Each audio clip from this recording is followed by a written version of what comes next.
What is going on, my friends, and welcome back to another video on the channel. Well, in today's video, I want to give you a quick update on what's happening with Solana because I am heading out of town for a few days, and I do think that the move that we're talking about is likely going to happen when I leave, as per usual. And so in today's video, I'm going to tell you what I'm looking out for, what I'm doing as a result of it, and I also have a little bit of DGen alpha for you because you know we've been killing it here on the channel. And so with that said, let's not waste any more time at all, and let's get straight into today's video. So looking at Solana here, in the last video, we talked about the fact that Solana is now in the party pooper zone. We all know the party pooper zone is this macro 618 to 786 Fibonacci zone in which Solana's price is by a far the most likely to get rejected here than it is at any other point of liquidity on Solana's chart. And so with that in mind, now that we are starting to see a little bit of rejection here, I want to tell you all what this is starting to look like and, well, what I'm doing as a result of it. So at first glance, it might look like Solana's price is actually doing a decent job of working its way into this Fibonacci 618 to 786 zone, which is true to some degree, but there is a little bit more behind the scenes if we do kind of draw in our chart prime oscillator. Looking at this thing, what we can see is that as its price has been making this move towards the upside, it's actually been losing momentum throughout this entire process, setting lower high after lower high after lower high. It's actually implicative that as we are making our way into the party pooper zone, we're actually starting to lose some bullish momentum. Now, when you pair that in with the fact that we're getting these overbought readings, red reversal triangles, blue peak finders, the twisting of the band, and much more, it does seem to me as if it's likely that Solana won't be able to hold into this Fibonacci 618 to 786 zone, and we may actually see some type of pullback towards the downside. Now, obviously, that's not guaranteed, and there are times like exactly what we saw right here where we will have a moment like this where we're kind of melting up and then we actually explode to the upside. So I'm not going to say it's a 100% guarantee that we can't continue here. I'm just saying that the further we go into this, the more likely it's becoming that Solana's price will pull back towards the downside at some given point. Now, another thing that we have to consider is what we are seeing from a more fundamental standpoint in terms of structure. Solana's price has just gone straight up for the most part, and as it goes straight up and it starts to slowly lose momentum, it just is more likely that it will pull back. I mean, look at this. We went straight up, but the moment we start to get a little bit sideways, the moment we start to round off a bit, that's whenever we started to see that pullback happen. And although, no, I don't believe we're going to come all the way back down here, it does seem as if from a fundamental perspective that Solana should be getting ready to pull back rather soon. Okay, so with that in mind, what am I looking out for and how am I going about this? That's the main question, so let's talk a little bit about it. But before we get into that, obviously, let me feed the DGens a bit and talk about some alpha because we have been killing it here on the channel, right? Obviously, you guys know that I did throw in our lottery ticket channel that I was going to be getting into CZ the GOAT. Of course, CZ the GOAT went up over 200% from the moment that we made that post, obviously, and the video that I posted on Sunday. We also had Diga just recently go up 500% over the span of just a couple of days, which was another post that we made. So clearly, we've been on fire recently, and I wanted to bring you another alpha play today because you know we've been dabbling with the alpha, especially over the last few weeks. So for today's alpha play, I wanted to bring you all Hippo, a company that has been doing extremely well recently, as you can see here,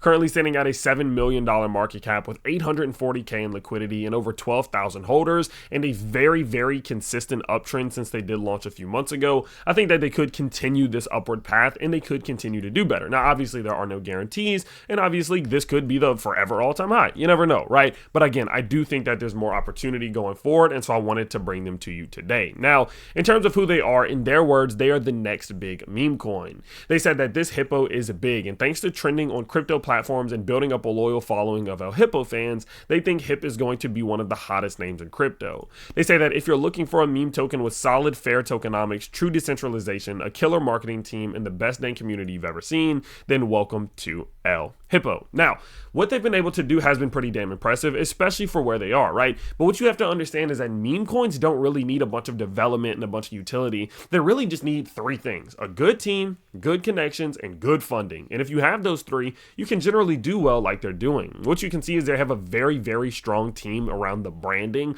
Everything that they've done has looked amazing in terms of the overall production value. The sneak peek that we got of their NFT collection just looks equally as good. And so obviously they have that that box checked. Now, in terms of connections, they have gotten launched on BitGet, they have gotten launched on MEXC, they have gotten launched on OnRamp.money to allow people to use their native currencies to purchase the token itself, and you have to have the right connections and a good amount of funding to be able to make this happen, in which in my opinion is a clear indicator that they have also checked those other boxes. Now, a couple other things that I do believe has made them even more appealing and attractive to be able to even make any of this happen is the way that their tokenomic structure is broken up. There's a 0% buy tax and a 0% sales tax, which of course is way more favorable if you are an investor, which is the reason why they've been able to generate so much volume throughout the last few months of them trading. Well, what you might be asking is, well, how are they paying for all of this if there's no buy or sales tax? And that comes down to the 7% of the total supply that they've allocated for things like partnerships, listings, bridges, liquidity pools, etc. And so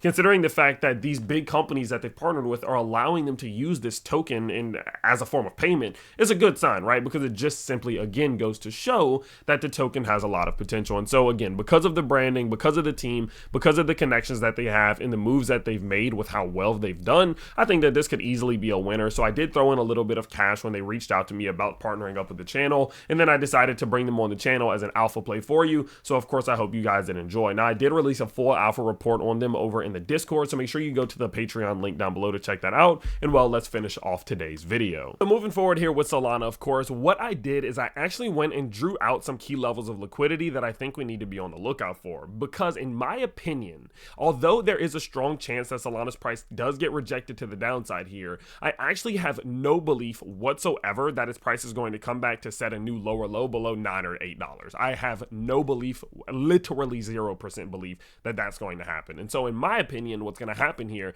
is if Solana's price is going to roll to the downside and it doesn't continue upwards, it's going to come down to one of these key levels of liquidity, look to establish the higher low from this level, and then look to continue back upwards in an attempt to clear this party pooper zone.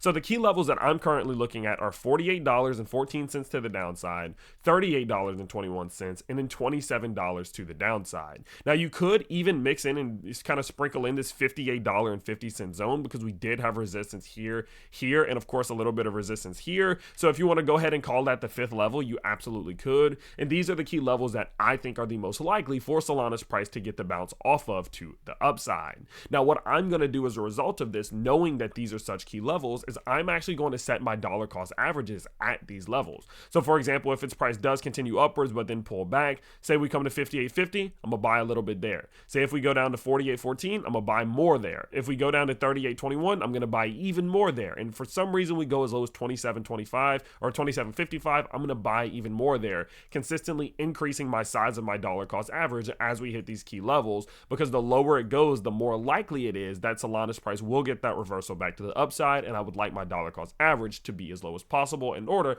to get into profit as fast as possible. And so with that in mind, that's the order of operations. That's what I'm doing right now, and that is the way in which I am approaching Solana if we are going to see the party pooper zone do some party pooping and push the price back down to the downside. And so if this does happen, of course, you know I do love to be the first one to make an update for you, but I will not be home until Friday. So make sure that you do stay tuned and watch this thing closely, because it can move quick and you need to be prepared. But with that said, of course, I hope you guys did enjoy today's quick video about Solana with our free alpha, of course. And if you did enjoy, make sure you smash that like button. Let us know down in the comment section below, and I will see you all next time. Peace out, everybody.